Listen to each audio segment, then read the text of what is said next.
లెగలేకపోతున్నానేంటి నేను? అయ్యో, నేను ఈ కుర్చీకి అతుక్కుపోయానేంటి? అయ్యయ్యో, అయ్యో, నన్ను లేపండి ఎవరొకళ్ళు వచ్చి. ఎవరైనా లేపుతారా వచ్చి? మీరు ఎవరైనా వచ్చి లేపుతారా? మీ బలం నాకు ఉపయోగిస్తారా కొంచెం? అమ్మో, ఇక్కడ చాలా బలవంతురాలు వచ్చేసింది.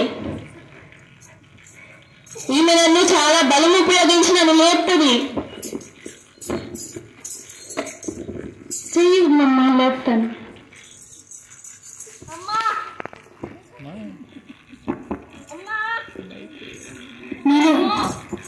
నేను వచ్చేటప్పుడు 99 గుడ్లు తిని వచ్చానమ్మా. ఇంకా ఒకటి తినడం మర్చిపోయాను. అదొక్కటి తిన్నాక నేను మళ్ళీ తిరిగి వస్తాను. నేను లేపుతాను. అమ్మా, 99 గుడ్లు బలం ఎక్కడికి వెళ్ళిపోయిందమ్మా?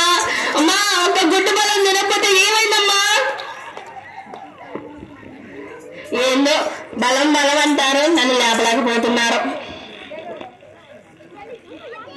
ఎవరైనా వస్తారేమో ఈ దారి మార్గంలో, ఈ కుర్జీలో నుంచి నన్ను ఎవరైనా లేపుతారేమో.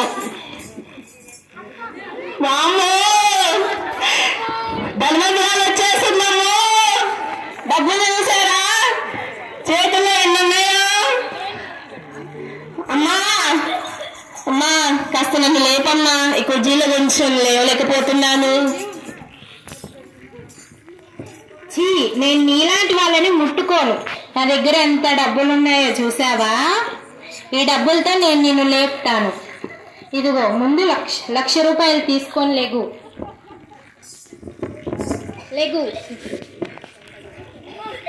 లేకపోతున్నావా? ఇదిగో 10 లక్షలు తీసుకో. లేకపోతున్నానమ్మా. సరే, ఇది 1 కోటి రూపాయలు ఇస్తున్నా, తీసుకో. లేకపోతున్నావా? సరే, నేను నీ కోసం ఇంకా బాగా డబ్బులు సంపాదించి వచ్చి నేను లేపుతాను. అమ్మా, ధనవంతురాలా, నన్ను లేపమ్మా. చేయిస్తే నేను లేపుతా కదమ్మా.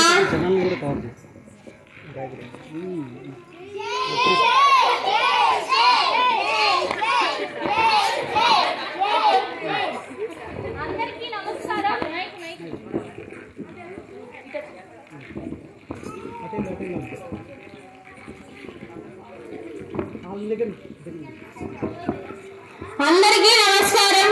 నాకు ఓట్లేసి అత్యధికమైన మెజారిటీతో గెలిపించినందుకు మీ అందరికీ వందనాలు, కృతజ్ఞతలు. మీకు ఫ్యూచర్ లో చాలా స్కీమ్స్ అమల్లోకి రాబోతున్నాయి. మీకు కరెంటు కూడా ఫ్రీగా ఇవ్వబోతున్నాము. నెక్స్ట్ ఎలక్షన్స్ లో కూడా మీరు మమ్మల్ని గెలిపించాలని కోరుకుంటున్నాను. జై హింద్. మేడం, ఇట్లా అన్నమ్మా. మేడం, నేను మీ కార్యకర్తనమ్మా. మీ పార్టీ కోసం, మన పార్టీ కోసం చాలా కష్టపడి నా శ్రమంతా కష్టమంతా మీ పార్టీలోనే పెట్టి మీ పార్టీ ఇంత ప్రయోజకరంగా అవడానికి నేనేనమ్మా కారణం. నేనే మొట్టమొదటిగా ఉంది మీ పార్టీని ముందుకు నడిపిస్తున్నాను. నేను ఈ కుర్జీలో అతుక్కుపోయానమ్మా. నన్ను కొంచెం లేపమ్మా. ఏమైందమ్మా, ఎలా పడిపోయావు? అమ్మా, రోజంతా పనులు చేసుకొని కాసేపు విశ్రాంతి తీసుకుందామని ఈ కుర్చీలో కూర్చున్నాను. ఈ కుర్చీలో కూర్చున్న కాడి నుంచి నేను ఈ కుర్చీకి అతుక్కుపోయి లేవలేకపోతున్నాను. ఇది ఖచ్చితంగా ప్రతిపక్ష వర్గం చేసిన కుట్రే. దీన్ని మనం ఖచ్చితంగా ఖండిద్దాం. నెక్స్ట్ ఎలక్షన్స్ లో ఖచ్చితంగా నీ గురించి స్టేట్ అసెంబ్లీలో కాకపోయినా సెంట్రల్ అసెంబ్లీలో అయినా నీకు న్యాయం తెచ్చేలాగా మా పార్టీ ఉంటుందని నీకు హామీ ఇస్తున్నాం. జై హింద్. అమ్మా, మేడం అమ్మా, నన్ను కాపాడండి, నన్ను లేదండమ్మా. వచ్చారమ్మా, మీ ప్రసంగం మీరు చేసుకొని వెళ్ళిపోయారమ్మా. మీ పార్టీ గురించి చెప్పుకున్నారు, మీ పథకాల గురించి చెప్పుకున్నారు, నన్ను లేకుండా వెళ్ళిపోయారు.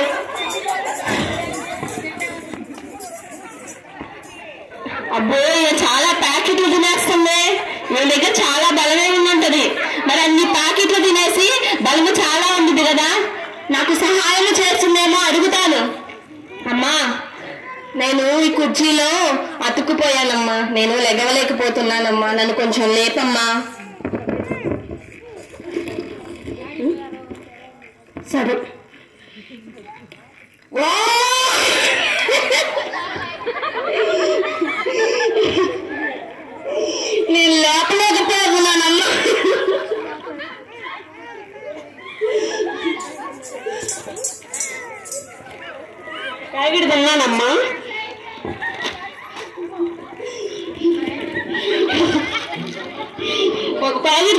అమ్మా, మళ్ళీ ఆ 3 వరకు పూర్తి చేసి మళ్ళీ వస్తానమ్మా.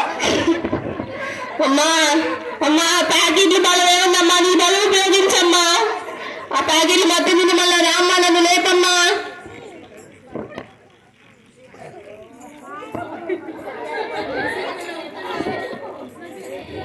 అబ్బో మాంత్రికుడు వస్తున్నాడు. మాంత్రికుడు చాలా శక్తివంతుడు. ఇప్పటి వరకు చాలా మంది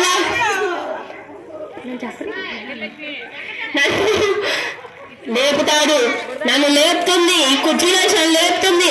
తన శక్తిని ఉపయోగించి తన మంత్రాల ప్రయోగంతో నన్ను కుర్చీలోంచి లేపేస్తాడు.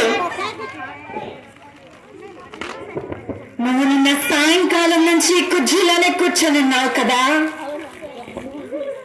నేను చెప్పానా మాంత్రికుడు చాలా శక్తిమంతుడని, తంత్ర విద్యలు అన్ని తెలుసు కదా.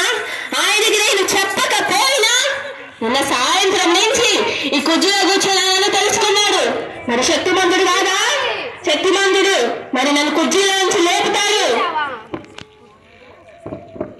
నా శక్తులన్నీ ఉపయోగించి, నా మంత్రాలన్నీ నీ మీద ప్రయోగించి ఇప్పుడు నిన్ను కుర్చీలో నుంచి నేను లేపుతాను. ఆబ్రకదాబ్రా,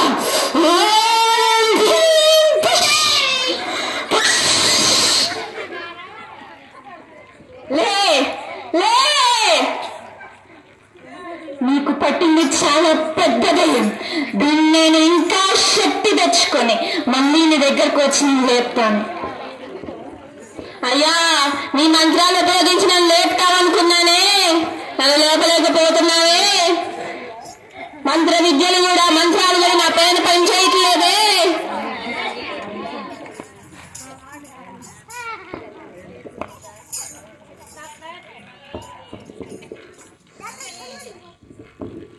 హాస్పిటల్కి వెళ్ళాలి, నా కోసం పేషెంట్ ఎదురు చూస్తూ ఉంటారు.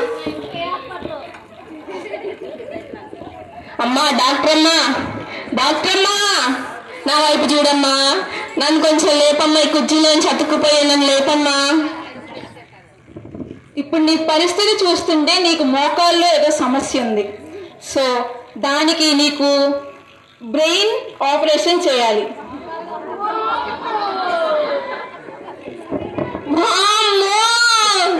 నేను కుర్చీలోంచి లేవలేకపోతున్నానంటే కాలంలో నొప్పులేమో, నా ఒంట్లో నొప్పులేమో అనుకున్నా. నాకు బ్రెయిన్ లో నొప్పులు ఉన్నాయమ్మో. మా హాస్పిటల్కి వస్తే నీకు రక్త పరీక్ష చేస్తా. ఒక బకెట్ రక్తం తీసి నీ సమస్య ఏంటో తెలుసుకొని అప్పుడు నీకు పరిష్కారం చేస్తా. మా హాస్పిటల్ పేరేంటో తెలుసు కదా, రక్తం మొత్తం పిండేస్తా. అమ్మో,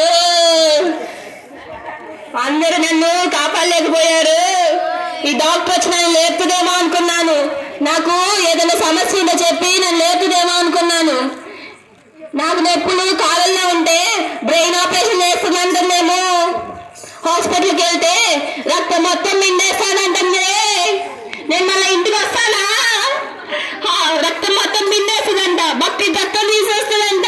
మళ్ళీ నా ఒంట్లో రక్తం ఉంటే నేను ఇంటికి రాగలను. మళ్ళీ ఇంటికి వస్తానా? ఈ హాస్పిటల్కి వెళ్ళడమేమో గాని నన్ను ఈ కుర్చీలోంచి ఎవరన్నా లేపండమ్మా.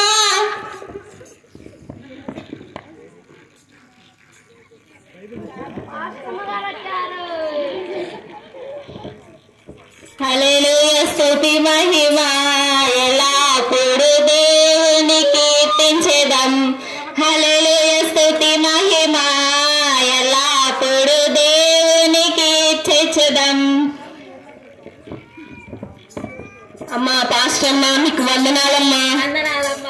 అమ్మా, నేను పొద్దు నుంచి కుర్చీలో కూర్చొని ఉన్నానమ్మా. నిన్నటి నుంచి నేను కుర్చీలో కూర్చున్నానమ్మా. నన్ను ఈ కుర్చీ నుంచి ఎవరు లేపలేకపోతున్నారమ్మా. ఈ దారి మార్గమున ఎవరు నిన్ను చూడలేదా? నిన్ను పైకి లేపలేదా? లేదమ్మా, చాలా మంది వచ్చారమ్మా. ఈ దారి మార్గమున చాలా మంది వచ్చారు, కానీ ఎవరు వచ్చి నన్ను లేపలేకపోయారమ్మా. నువ్వు అసలు ముందు ఏ కుర్చీలో కూర్చున్నావో చూసుకున్నావా? నువ్వు పాపం అనే కుర్చీలో కూర్చున్నావు. నేను పాపం అనే కుర్చీలో కూర్చున్నానా?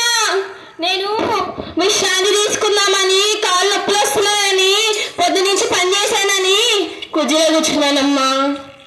నేను పాపమనే కుర్చీలో కూర్చున్నాను, ఏ కుర్చీలో కూర్చున్నానో నేను చూసుకోలేదమ్మా. ఈ లోకంలో పాపము దేవుడు వల్లనే విడుదల ఈ లోకంలో ఎవరు నిన్ను రక్షించలేరు. జీవం గల దేవుడు ఒక్కడే నిన్ను రక్షిస్తాడు. ఆయన మన కోసం పరలోకము నుండి భూలోకానికి దిగి వచ్చాడు మనల్ని రక్షించడానికి. నేను ఒక చిన్న ప్రార్థన చేస్తాను, నువ్వు నాతో విశ్వాసంతో ఏకీభవించు. సరేనమ్మా. పరలోకమందున్న మా తండ్రి, ఈ సహోదరి నీ వైపు చూస్తుండగా ప్రభువా, దేవా విశ్వాసముతో ప్రభువా నీ వైపు చూస్తుండగా ప్రభువా ఈ బిడ్డను పైకి లేపండి, పాపంలో నుంచి రక్షించండి అయ్యా. దేవా నీకు అసాధ్యమైన వాటిని సుసాధ్యం చేయగల గొప్ప దేవుడు కదా ప్రభువా.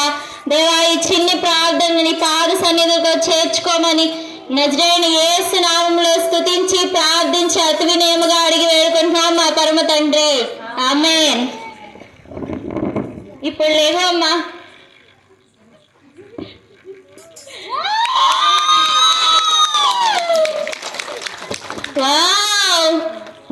పాస్టర్మ గారు నన్ను ప్రార్థన చేసి నన్ను పైకి లేపేశారు. మరి ఇప్పుడు మనం ఏం చేస్తున్నాం? మరి స్కిట్ లో ప్రదర్శించిన వాళ్ళందరూ స్టేజ్ మీదకి రావాలి.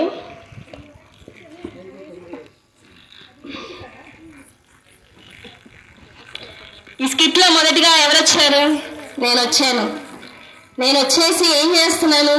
పొద్దునంతా కష్టపడి కాసేపు విశ్రాంతి తీసుకుందామని కుర్చీలో కూర్చున్నాను. తర్వాత ఎవరు వచ్చారు? చూసిన వాళ్ళే చెప్పాలి. బలవంతులు వచ్చారు. ఎన్ని గుడ్లు తిన్నాడంట? ఎన్ని తినలేదంట? ఒక్కడు తినలేదని నన్ను లేపుకొని పోయాడు బలవంతుడు. మరి బలమున్నా మనము పాపంలోంచి లేపలేరు ఎవరు. బలము ఈ లోకములో దేనికి పనికిరాదు. మరి తర్వాత ఎవరు వచ్చాడు? ధనవంతుడు వచ్చాడు. ఎట్లా చూపిస్తున్నాడు? నా దగ్గర డబ్బులు ఉన్నాయి, డబ్బులు తీసుకున్న పైకి అంటున్నాడు. మరి నేను లేచానా? ₹1,00,00,000 ఇచ్చాడు. మరి రోజంతా నేను కష్టపడి పని చేసుకున్నా ₹1,00,00,000 వస్తాయా? ఎన్ని సంవత్సరాలు చేసుకుంటేనో ₹1,00,00,000 వస్తున్నాయి. మరి ఒక్క నిమిషంలోనే ₹1,00,00,000 ఇచ్చి లెగవమంటుంది. మరి నేను లెగిసానా? లెగవలేదు. ఈ లోకంలో ధనం ఉన్నా గాని మన పాపంలోంచి లేపలేరు. మూడోసారి ఎవరు వచ్చారు? రాజకీయ నాయకుడు వచ్చాడు. ఏం చేస్తున్నాడు? ఆయన గురించి ఆయనే ప్రసంగాలు చేసుకుంటున్నాడు. మీకు మంచి పథకాలు చెప్తాను, ఇంకా నాకు మంచిగా ఓట్లు వేసి నన్ను గెలిపింది అని చెప్పి ప్రసంగాలు చేసుకుంటా ఆయన పని ఆయన చేసుకుంటున్నాడు. నన్ను లేపయ్యా, నేను ఈ కుర్చీలో ఉంచి లేపయ్యా అంటే ఏమంటున్నాడు? ఇది ఖచ్చితంగా ప్రతిపక్ష వాళ్ళు చేసింది. ఆయన ఆపోజిట్ టైం వాళ్ళు నా మీద కుట్ర పన్ని, ఆయన మీద కుట్ర పన్ని ఇలా చేస్తున్నాడు అని చెప్పుకుంటూ పోయాడు ఆయన. మరి తర్వాత ఎవరు వచ్చారు? రాజకీయ నాయకుల తర్వాత ఎన్ని ప్యాకెట్లు తిన్నా? అన్ని ప్యాకెట్లు తిన్నా నన్ను లేపలేకపోయింది. తిండి తింటుంది కానీ బలం లేదనుకుంటా, నన్ను లేపలేదు. మరి మనము తిండి తింటేనో ఇంకేమైనా చేస్తేనో మనము పాపం అనే లోకంలోంచి మనము లేపలేము. తర్వాత ఎవరు వచ్చారు? మాంత్రికుడు వచ్చాడు. మరి మనందరూ తెలుసు కదా, మనకి ఏది చేసినా మనం ఏది పట్టినా మాంత్రికుల దగ్గరికి వెళ్తా ఉంటాము. వాళ్ళు తంత్ర విద్యలు అన్ని ఉపయోగించి నిన్ను ఏదో ఇదో చేసేసి మీకు ఏదో ఒక నమ్మకాన్ని పుట్టించి చేస్తా ఉంటారు. మాంత్రికుడు వచ్చాడు, మంత్రాలు చదివాడు, లేపాడా నన్ను? లేపలేదు కదా. మరి ఆయన మంత్రాలు తంత్రాలు నా మీద ఫలించాయా? ఫలించలేదు. నన్ను లేపలేకపోయాడు మాంత్రికుడు. తర్వాత ఎవరు వచ్చారు? డాక్టర్ వచ్చింది. మనకి ఏదైనా రోగం వస్తే మనం దేనికి పరిగెత్తుతాం? ముందు హాస్పిటల్కే పరిగెత్తుతాం. మరి హాస్పిటల్లో ఉన్న డాక్టర్ ఏం చేయాలి? నాకు ఏ సమస్య ఉంటే దానికి పరిష్కారం చేయాలి. కాళ్ళ నొప్పులు అయితే బుర్ర ఆపరేషన్ చేసిద్దంట, బుర్ర ఆపరేషన్ అయితే కాళ్ళ ఆపరేషన్ చేసిద్దాము. మరి హాస్పిటల్ బ్లడ్ టెస్ట్ చేసి నీ పరీక్షలు నీ సమస్యకి పరిష్కారం చెప్తా అంది. తర్వాత ఏం చేసింది? నీ రక్తం మొత్తం బకెట్ రక్తం తీసి బ్లడ్ టెస్ట్ చేసేదంట. ఎంత రక్తం కావాలి బ్లడ్ టెస్ట్ చేయడానికి? మనకైతే హాస్పిటల్స్ లో ఎంత కావాలి. ఈ హాస్పిటల్ ఏంటంట? బకెట్ చేస్తుందంట. బకెట్ రక్తం తీసి ఎన్ని పరీక్షలు చేస్తుందో, ఎన్ని సమస్యలు అనుకుంటుందో, ఒకదానికి ఒకరు చేసి నన్ను ఏకంగా పైకే పంపించిద్దేమో అటువంటి హాస్పిటల్లో ఒక డాక్టర్ వచ్చింది, నన్ను లేపలేకపోయింది. తర్వాత ఎవరు వచ్చారు? పాస్టర్ వచ్చింది. ఏం చెప్పింది? వాక్యం చెప్పింది. ఈ లోకంలో నుంచి పాపం నుంచి విడిపించేది పరలోకం నుంచి వచ్చిన దేవుడే. లోకాన్ని రక్షించిన దేవుడే. నీ పాపమును రక్షించేది దేవుడే. నువ్వు పాపం అనే కుర్చీలో కూర్చున్నావు, చూసుకున్నావా? మరి నేను పాపం అనే కుర్చీలో కూర్చున్నాను, కానీ నన్ను లేపేవాళ్ళు ఎవరూ లేకపోయారు. ఎందరో ప్రయోగించారు, కానీ ఎవరూ లేపలేదు. కానీ దేవుని మాటలు, దేవుని యొక్క వాక్కు మరి పాశ్రమ ద్వారా నా దగ్గరకు వచ్చి, మరి ఆయన బలముతో నేను విశ్వాసం ఉంచి ప్రార్థనలో ఏకీభవించినప్పుడు మరి దేవుని లేపారా? కుర్చీలోనే కూర్చున్నాను, ఇంకా లేపాడు కదా. మరి మనము కూడా మన జీవితాల్లో ఇది మనం అవలంబించుకుంటే మన జీవితాలు ఎలా ఉన్నాయో మనం పరీక్షించుకోవాలి. ఇది పాపం అనే కుర్చీలో నేను కూర్చున్నాను, మనము ఈ లోకం అనే పాపంలో ఉన్నాము. మనము మన బలహీనతల్ని విడిచిపెట్టలేక పాపంలోనే మునిగి ఉన్నాము. మరి దేవుడు మనల్ని రక్షించడానికి మరి పరలోకం నుండి భూలోకానికి వచ్చి మన కొరకు ప్రాణం పెట్టిన దేవుడుగా ఉన్నాడు, మన కొరకు రక్షించే దేవుడుగా ఉన్నాడు. మరి ఈ స్కిట్ ద్వారా మేము దేవుని నామాన్ని మహింపరచాలని, మీ అందరికీ దేవుడి యొక్క ప్రేమను, దేవుడి యొక్క రక్షణను మీకు తెలియజేయాలని ఈ స్కిట్ చేయడం జరిగింది. మరి మీ అందరూ దేవుని నామాన్ని మహింపరుస్తూ హల్లెలూయా చెప్తారా? హల్లెలూయా. అందరికీ వందనాలు. క్లాప్స్ కొట్టరా మాకు.